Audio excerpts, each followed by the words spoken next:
Hello, everyone. It's Sunday, the 29th, about 5 p.m. where I am. And this is course author and instructor, Professor Tim Conley. Course author because I wrote the course, as well as Addiction 2 and Addiction 3. It's a three-course graduate sequence that you're in the first course of, and I hope many of you will go on to the second and the third one. Just for your information, there's also a doctoral level course in the DSW program, and a colleague and I are writing a PhD level course in addictions as well. So there's a ton of material here in the school, and many, many good qualified instructors teaching in the addiction sequence. In fact, there are 6 sections of Addiction 1 running currently, 3 of them in the online MSW that you're taking.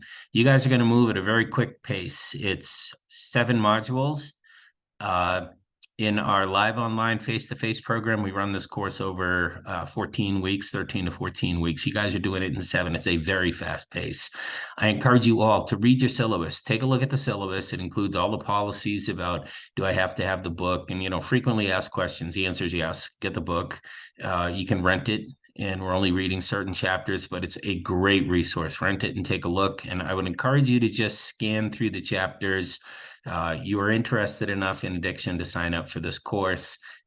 You'll be interested enough to want to read some of the chapters in that book. Policy regarding late assignments. There is no room for late assignments in this class, regrettably.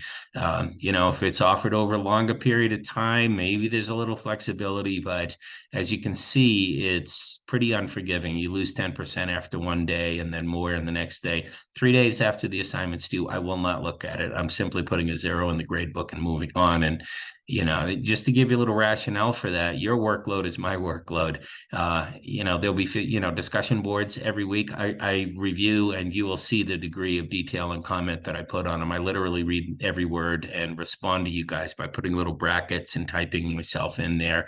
So there'll be a lot of correspondence with the professor. While it's not a live course, here I am live paying attention to the course. I'll be putting a lot of time and effort into those.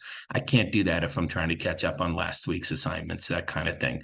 Same with the quizzes. There have been a couple of changes to the course. There are a few trainings that are mandatory for New York State. If I'm going to be teaching an education course in New York State, there's certain things that it's required that I include, and they're like little mini trainings. I replaced a couple of what were quizzes with those assignments, and you'll see them. It's not a huge percentage of the grade, but it's mandatory and it's required. You cannot pass the course without taking those, just to be clear. If you're going to miss an assignment or mail it in on something, don't do it on those ones that say mandatory CASAC training, because you need to get a certificate on those, and I need to retain those for my records. At any rate, other than that, it's an amazing course. It's an amazing field of study. Social work practice in addictions is primarily clinically oriented. It's geared towards working with people, preparing you to work with people who have a diagnosis of substance use disorder. And, so it's really geared towards practice. We do cover, a certain amount of policy and understanding funding systems and the big picture. I think you'll find the material on the history of the profession intriguing, at the least. Like, why is addiction its own separate thing? It's in the DSM-5. It's in the DSM-5 TR. It takes up a big chunk of the book. It is a mental health disorder. Why do people say mental health, substance use like they were different? People with a substance use disorder are by definition mentally ill. Their brain is not working right. And a lot of things are compromised, as you'll see. I could lecture on forever, but don't need to, because I've already done the lectures for this class. You will click on them and see them, and there I'll be lecturing away, for your learning. Good. Really looking forward to the semester. You be quick with your work. I'll be quick with mine. And we're going to have a pretty dynamic interaction over the course of the next 7 weeks. Really looking forward to it. I'll say this in the announcement. When you email me, use your email. Please don't email me through Canvas. There's a couple of reasons why that doesn't work out very well. Trying to reply, trying to keep the chain. Sometimes I'll have an email and back and forth and back and forth. I use Outlook for email, and it's way better for me to organize stuff when it comes in that way. And as you might imagine, I get a lot of email.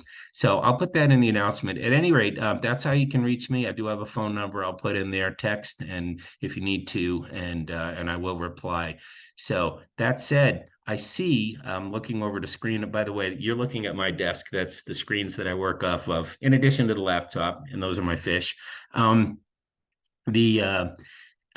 see that most of you have already logged into the course. You got there before me. So at any rate, that's a good sign. Looking forward to it, and I'll see you around the discussion boards.